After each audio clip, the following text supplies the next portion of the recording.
Well, we only read 8 verses from Psalm 37. If you have been following it in your own text, you will see that there were 40 verses in it.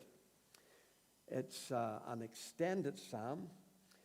It's written as an acrostic poem, with each stanza starting with a successive letter from the Hebrew alphabet. That's very interesting, but I don't suppose it means much to us because not a lot of us know much Hebrew, certainly not me. So I was looking for a succinct summary of the psalm, and I came across 2. One quite simply said, this is a contrast between the wicked and the righteous. And when you read the psalm, that's what it's all about. It's all about the contrast between the wicked person and the righteous person. Somebody else said, there is no finer exposition of the third beatitude, blessed are the meek, for they shall inherit the earth, than this psalm. Which, if we had read through to verse 11, you will notice includes the words, the meek shall inherit the earth. And out of this 40-verse psalm, I have one short verse which accounts for 2% of the words in the psalm. Don't let an accountant anywhere near anything. And this is our text for the morning. It's one of the promises of God. It's one of the promises that we're picking up in this series. And it says quite simply, take delight in the Lord, and he will give you the desires of your heart. Now, we need to start with some understanding of the word delight.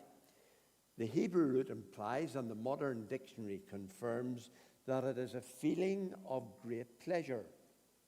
That's just what it is. Now, in that definition, I think the word feeling is quite important, because delight involves our emotions. We can and should think deeply and positively and extensively about God, but we sometimes, perhaps quite often, do that and experience very little delight because we remain in some way remote or unengaged. And so I would hope that out of this morning we might not only think, but that we might engage with what the psalm has to say to us. I'm not a fan of pickled eggs. I don't like the look of them in the murky liquid in the big bottle with greasy finger marks on it. I don't like the texture of them. I don't like the taste of them. And that's an infantile conviction reminiscent of my grandson, who immediately, when presented with any food he hasn't eaten before, says, I don't like it, because I've never actually tried a pickled egg. I can, however, imagine a situation where that might change. If I hadn't been able to get any food for a fortnight and pickled eggs were the only option, I would probably be delighted to eat it. My delight would have arisen from a new perspective. I would be very, very hungry. I might then find that pickled eggs are a real delicacy, and my delight would be enhanced by my experience. Indeed, so delighted might I become, and my attitude may become so revolutionized, that I might set up a pickled egg appreciation society, so that the more I talked about them, the more delighted I and other people would be. Now, that's a silly story, clearly. But we have picked out of one psalm, in fact, we have picked out of 8 verses of one psalm, one little verse.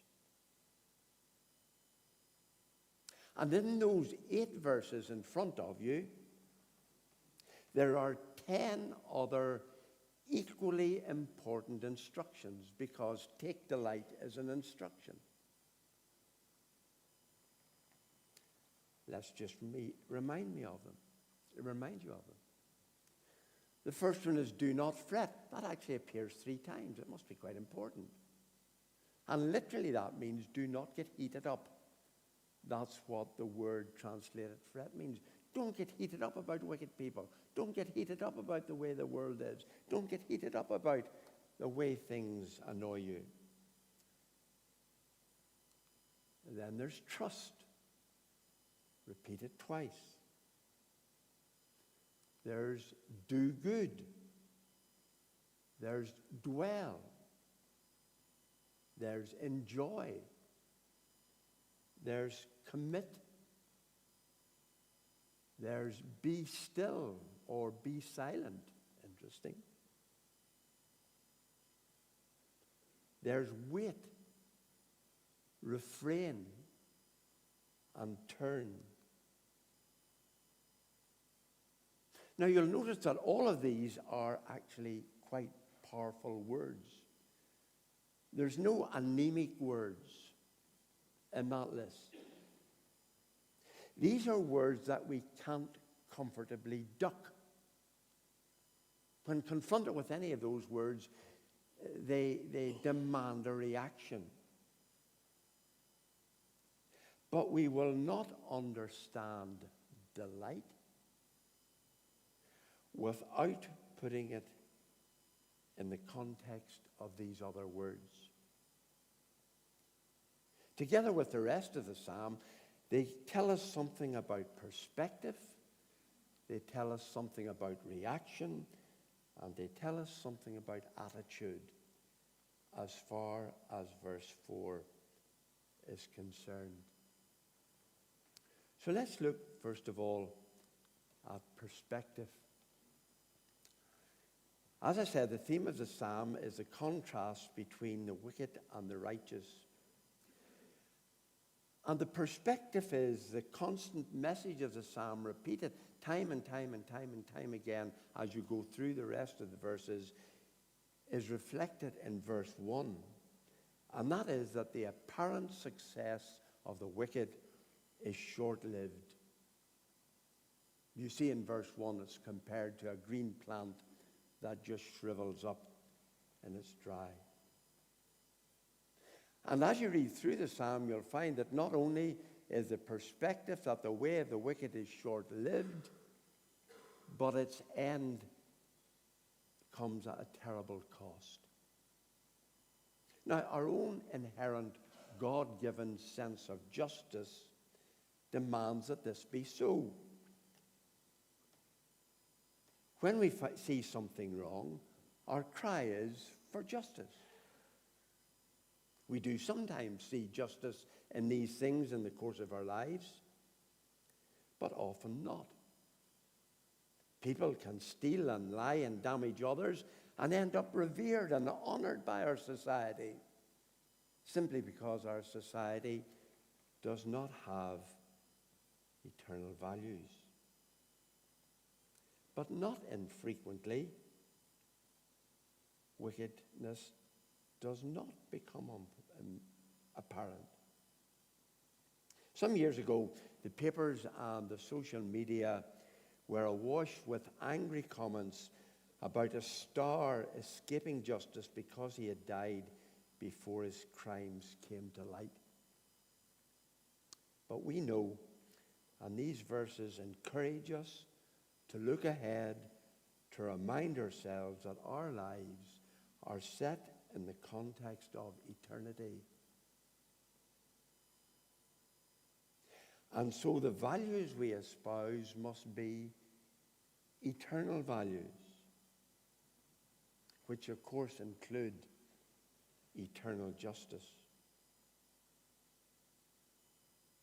But this perspective is not just a time eternity perspective, it's also a weakness strength perspective, a power weakness perspective. On 17 occasions in this psalm, we are directed to the Lord, before whom all success and power of the wicked cannot stand. And this should give us all a pause for thought. We who claim to know Jesus as ourselves, is this the perspective that we have? And does it show? Do we live with an eternal perspective? Is that where my values lie? And if you're someone here this morning and you're resisting the call of Jesus on your life, where does that leave you? The object of our delight is to be the Lord. Take delight in the Lord. Our reactions to this we explore through the next set of words. Recognizing the perspective will result in various reactions, but some of the words here are helpful. In verse 3, we have the word trust. Now, if you are a believer this morning, if you're a child of God this morning, if you're saved, whatever terminology you choose to use to describe your position, that's where it all started. Either over a period of time or at a clearly identified time, you and I decided that we could and would take God at his word. And so we exercised faith. We trusted him for salvation, for forgiveness, for the power to live. That was the essence of what happened, however it happened. We, in some way, looked at the cross, and although for many of us it was with limited understanding, we saw the step that we needed to take, and we took it. But sadly, sometimes we park that decision as historical. A time at which we ticked a box or achieved an objective in some way. And we forget that if that decision was real, it will have become a way of life. Trust in the Lord. When I'm down or worried or in despair, which happens far, far more frequently than it should, as someone in this audience will testify to, I force myself to remember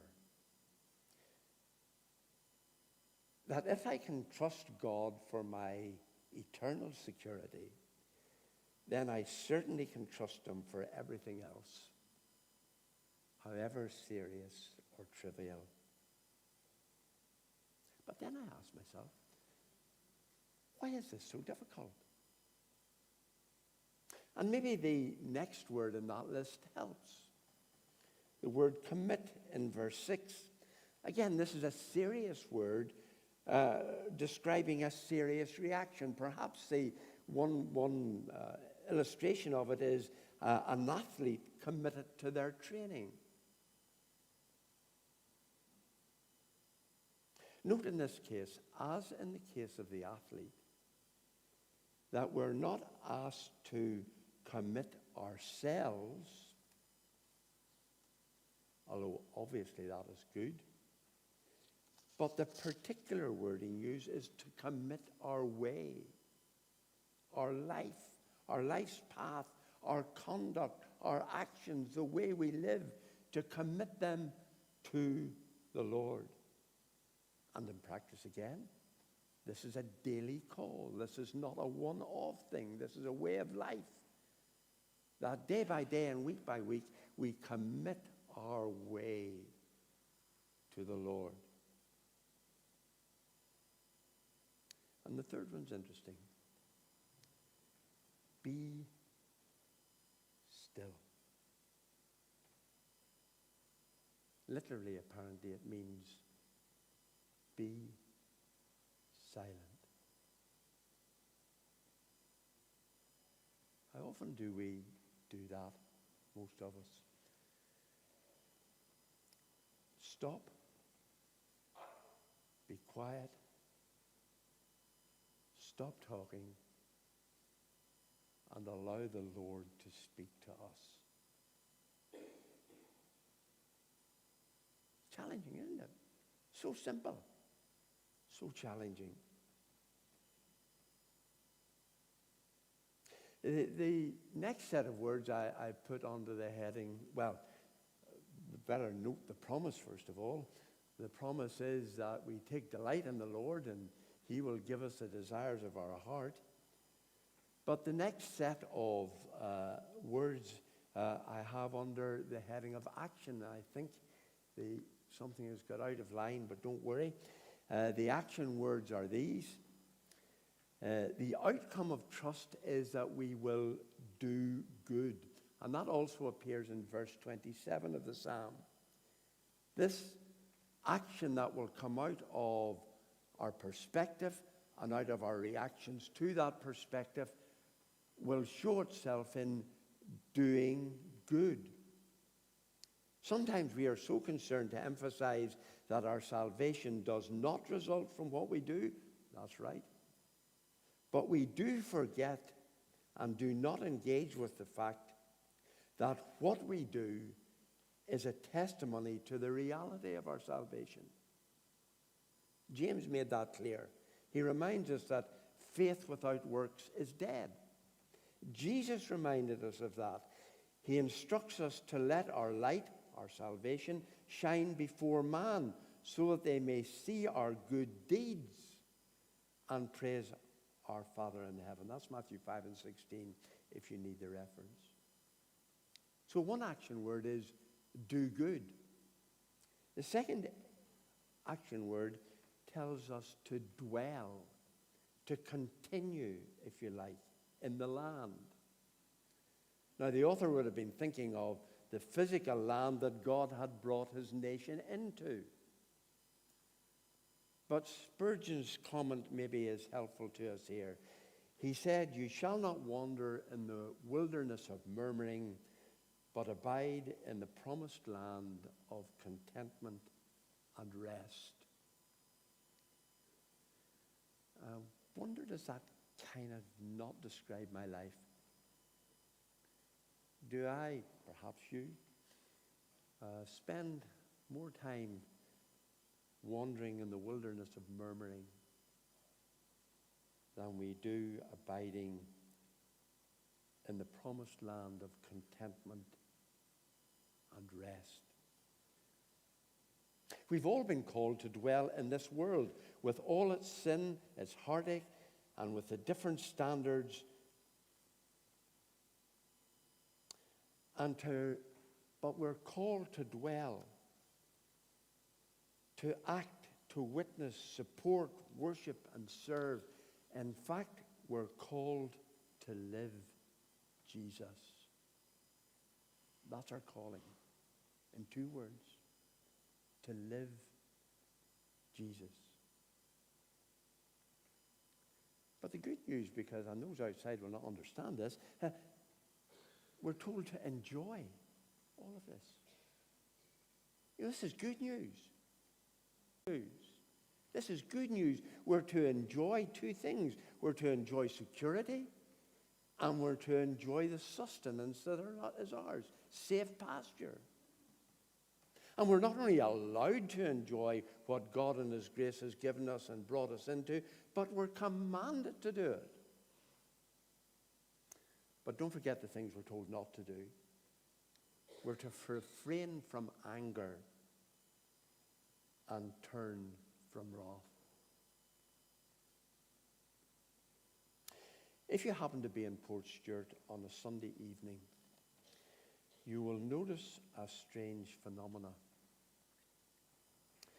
Dozens and dozens of people, not all young, just in case you think they are, driving up and down the promenade in cars every element of which has been washed, cleaned, polished, prepared, enhanced, and tuned to within an inch of its life. I, as a man who regards a car as something that gets you merely from A to B, cannot imagine the time and money and effort that must go into this. But as I walk along the promenade in Port Stewart on a Sunday evening, I have no difficulty in working out what delights these people. The delight in their vehicles is obvious. And usually it's not too hard to identify what we delight, because it's what we choose to spend time on, choose to talk about, what we know most about, what we invest our resources in. And here we're told to take our delight in the Lord. We delight in what we love, be it diamonds, cars, family, houses, holidays, and so on, none of which are necessarily wrong in themselves, but surely if they exceed our delight in the Lord, we have got questions to ask ourselves.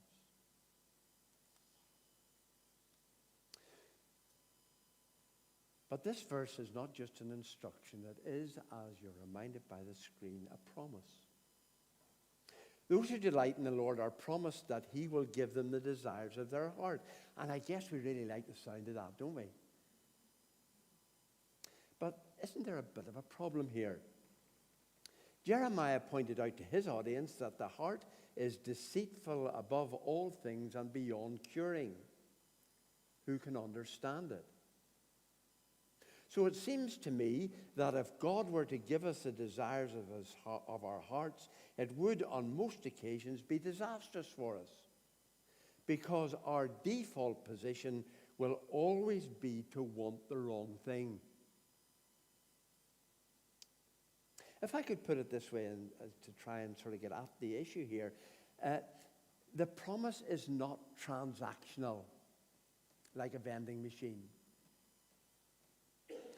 With a vending machine, we put in the code, we put in the payment, and out comes what we have chosen. Because of our heart problem, our immediate desire is to think this promise means we insert our delight, and out comes whatever we want at that particular moment. And clearly that cannot be the way it works. So I would suggest that this promise is not transactional in that sense, but it is transformational. As we spend more time with the Lord, so our delight grows. As our delight grows, we are being changed. As we are being changed, our hearts and its desires are being changed. And so, as the circle goes round and round, God is delighted to grant us our desires because they are basically his desires. I guess there might be somebody like me here this morning who at this point is saying, I can't really say I delight in the Lord like that. And the response to that I personally found most disturbing, and perhaps you will too, is that it's because we don't know him well enough. Simple as that. Perhaps some people here, of course, don't know him at all. You have never taken that first step of faith. And perhaps, well, not perhaps, certainly this morning would be a good morning to put that right. But even those of us who do know him as Savior, perhaps we haven't really set out to know him better, or even to know him well. And that's where all those action words we mentioned come into play. Don't get heated. Don't be envious. Do trust. Do good. Do dwell. Do commit. Do be still. Derek Kidner, commenting in this psalm, says that our obsession with the wicked, or indeed our obsession with anything else, cannot simply be switched off. Obsessions are like that. You can't just switch them off. But he says they can be ousted by a new focus of attention. In this case, the Lord. on Jesus, for whom our love grows the more we know him. And Kidner gives us a very helpful definition of delight and a challenging example. He says that delight involves a deliberate redirection of our emotions. We take our emotions and we deliberately redirect them elsewhere. And his example, which in a sense, well, let's see what you think of it. His example is Paul and Silas in the Philippian prison singing as well as praying. I can't imagine what their emotions were originally, but I can see how they redirected them.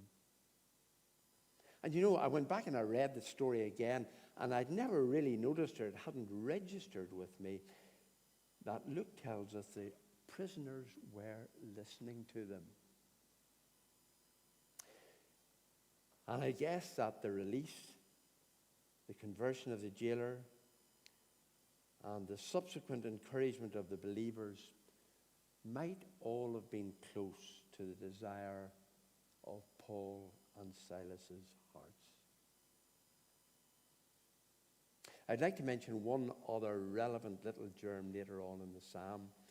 We've been talking about delighting the Lord, but in verse 23, we find that the Lord can actually delight in us. And not just delight in us, but delight in our ways. And when he does, he makes our step firm. Not a measure of when we think we're doing well, but it's as we stumble, the verse tells us. And his delight is demonstrated in the fact that although we stumble, he will not let us fall, and he will uphold us with his hand. Amazing that in some way our delight in the Lord is reflected in his delight in us. This is a wonderful promise, but what will we do to pursue it? I'm sorry to go back to Portstewart again. I was brought up on the north coast, and there's a bit of that still in me, a lot of that still in me. There are many, many beautiful views in the country where we're blessed to live. And I quite often have cause to walk from the herring pond in Portstewart up over the hill behind the harbour and then down onto the promenade.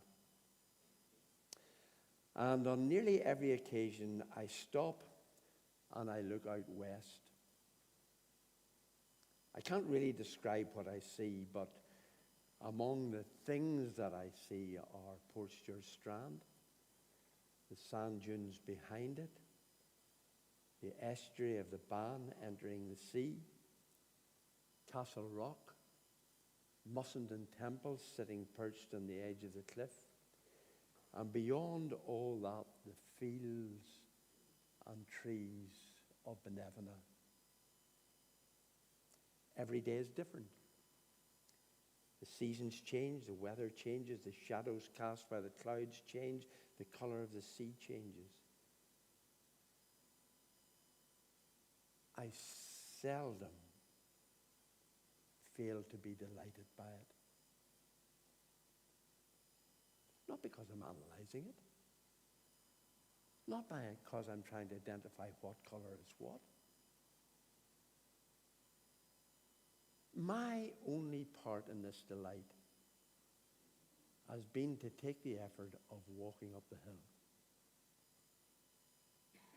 The delight follows on from that. So that's really, in a very simple illustration, where I want to leave us this morning, but with a suggestion. How do we walk up the hill to experience that delight? And I'd like to take you back to all those words that we have been looking at. And I would invite you to do this. In the next minute or so, as I finish speaking, look at those words. Pick one of them. I'm making this simple. Pick one of them. And take a few minutes for each of the next 7 days to think about it and how it applies to you and your relationship to the Lord. Note it down. Put it somewhere where it's likely to remind you, on your glasses and car keys, your fridge, your wallet, your book you're reading, pop up on your phone, whatever works for you. Just that one word. And as you dwell on it, however briefly, let it lodge in your mind and ask the Lord to use it to bring you closer to him. Involve your emotions. React to what God has done for you, or how you feel about him, or the mystery that surrounds him, or even the fact that you don't have much reaction at all. There is a time to puzzle out the answers, but never forget that our faith is essentially a relationship to be developed that can touch every element of our being. So I have encouraged myself and you to once again fall in love.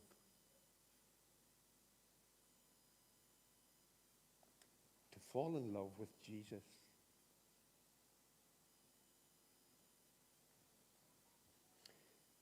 So take a moment, choose your word, and I'll pray.